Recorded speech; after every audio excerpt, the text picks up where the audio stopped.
بسم اللہ الرحمن الرحیم۔ ناظرین کرام، السلام علیکم ورحمۃ اللہ وبرکاتہ۔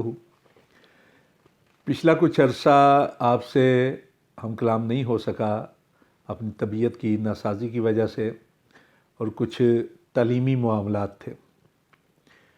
بہرحال انشاءاللہ العزیز آئندہ مستقل رابطہ رہے گا۔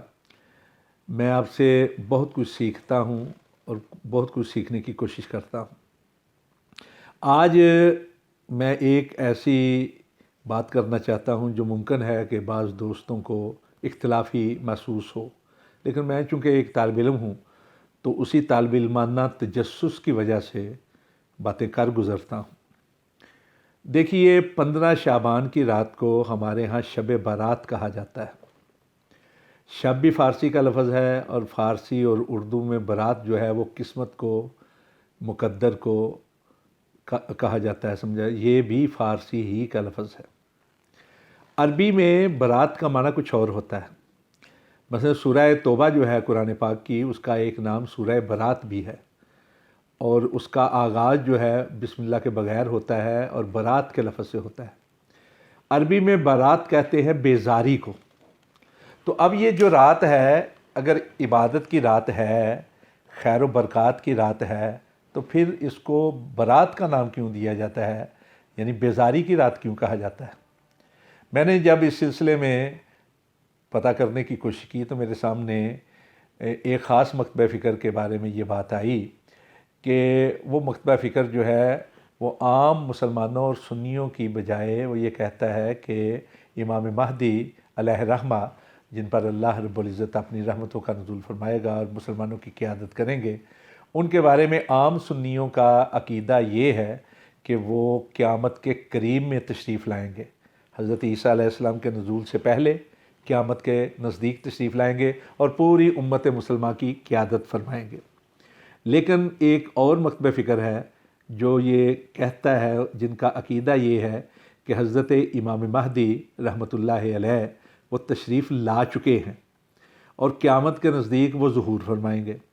تو مجھے یہ بتایا گیا کہ وہ مکتبہ فکر جن کا عقیدہ یہ ہے کہ وہ پیدا ہو چکے ہیں اور قیامت کے نزدیک ظاہر ہوں گے، وہ اس خاص رات میں یہ سمجھتا ہے کہ یہ اس رات کی ساری جو برکات ہیں وہ حضرت امام مہدی کی ولادت کے باعث ہیں۔ چنانچہ وہ باقاعدہ تہوار کی صورت میں اس رات کو مناتا ہے، اور اس میں بعض لوگ جو ہیں وہ باقاعدہ دریاؤں کے کناروں پر یا نہروں کے کناروں پر پڑاؤ کر کے عبادت کرتے ہیں، اور ان میں امام غائب کو، یعنی امام مہدی جو ان کے تشریف لا چکے ہیں، ان کو امام غائب بھی کہتے ہیں، امام حاضر زماں بھی کہتے ہیں۔ ان کے بارے میں وہ ان کے حضور عرضیاں لکھتے ہیں کہ ہم اس موجودہ ماحول اور معاشرت سے بیزار ہو چکے ہیں، آپ جلد از جلد ظہور فرمائیں اور ہمارے پاس تشریف لائیں۔ اس وجہ سے بیزاری کی رات یہ اشارہ کیا گیا ہے۔ یہ صحیح ہے یا غلط، یہ آپ مجھے بتائیں گے۔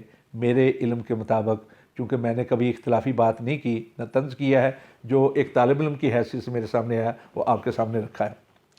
اب دوسری بات یہ ہے کہ اگر ہم پوچھیں اپنے علماء کرام سے تو بعض روایات تو ہیں، لیکن قرآن پاک کی سورہ دخان کی ایک آیت بھی پیش کی جاتی ہے، اور اس میں الفاظ کیا ہیں؟ بسم اللہ الرحمن الرحیم، حامیم والکتاب المبین، انا انزلناہ فی لیلۃ مبارکہ انا کنا منذرین فیہا یفرق کل امر حکیم۔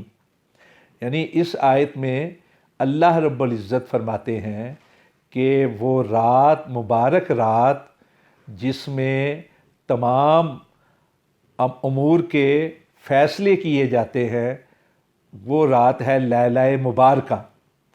تو کہا یہ جاتا ہے کہ یہ لیلہ مبارکہ کا لفظ جو ہے یہ 15ویں شعبان کے لیے بولا گیا ہے، جبکہ سیاق و سباق ہمیں کچھ اور بتا رہا ہے۔ سیاق و سباق یہ بتا رہا ہے کہ بات ہو رہی ہے اس رات کے اندر قرآن مجید کے نزول کی، کہ بسم اللہ الرحمن الرحیم، حامیم والکتاب المبین انا انزلناہ فی لیلۃ مبارکہ، کہ ہم نے اس کتاب مبین کو نازل کیا ہے لیلہ مبارکہ کے اندر۔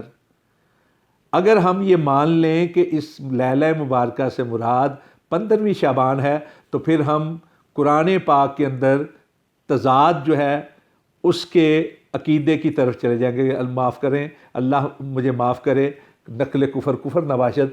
قرآن پاک میں تو تضاد ہے ہی نہیں، اس لیے کہ قرآن پاک کے اندر اللہ رب العزت نے فرمایا سورہ بقرہ کے اندر کہ شہر رمضان الذی انزل فیہ القرآن، کہ ہم نے قرآن مجید کو رمضان کے مہینے میں نازل کیا ہے. یعنی رمضان کا مہینہ وہ ہے جس میں قرآن پاک نازل کیا گیا ہے. اور پھر آگے ایک سورہ مبارکہ ہے سورۃ القدر، اس میں اللہ رب العزت فرماتے ہیں بسم اللہ الرحمن الرحیم انا انزلناہ فی لیلۃ القدر وما ادراک ما لیلۃ القدر لیلۃ القدر خیر من الف شہر تنزل الملائکۃ والروح فیہا باذن ربہم من کل امر سلام ہی حتی مطلع الفجر. یعنی آپ اندازہ کیجئے کہ قرآن پاک میں تو واضح طور پر یہ کہا گیا ہے کہ قرآن مجید کتاب مبین جو ہے وہ لیلۃ القدر میں نازل ہوئی ہے، اور لیلۃ القدر جو ہے وہ تمام مسلمان مانتے ہیں کہ رمضان کے اندر ہے. تو پھر یہ جو رات ہے لیلہ مبارکہ جس کے اندر قرآن پاک کے نزول کی بات کی جا رہی ہے، تو ہم یہ مانیں گے، کہیں گے کہ یہ وہ رات ہے جس کو قرآن پاک کی اصطلاح میں لیلۃ القدر بھی کہا جاتا ہے. اور وہی لیلۃ القدر ہے جس کے اندر تمام امور کے فیصلے کیے جاتے ہیں. سورہ قدر میں یہی ہے کہ سو طلوع فجر تک اس کے اندر فرشتے نازل ہوتے ہیں، روح القدس نازل ہوتے ہیں اور تمام امور کے فیصلے کیے جاتے ہیں. اور یہاں بھی یہ ہے فیہا یفرق کل امر حکیم. لیلہ مبارکہ سے مراد جو ہے وہ شعبان کی رات نہیں ہو سکتی. لیلۃ المبارکہ سے مراد صرف اور صرف لیلۃ القدر ہے جو رمضان میں آتی ہے، جس میں قرآن پاک نازل ہوا ہے.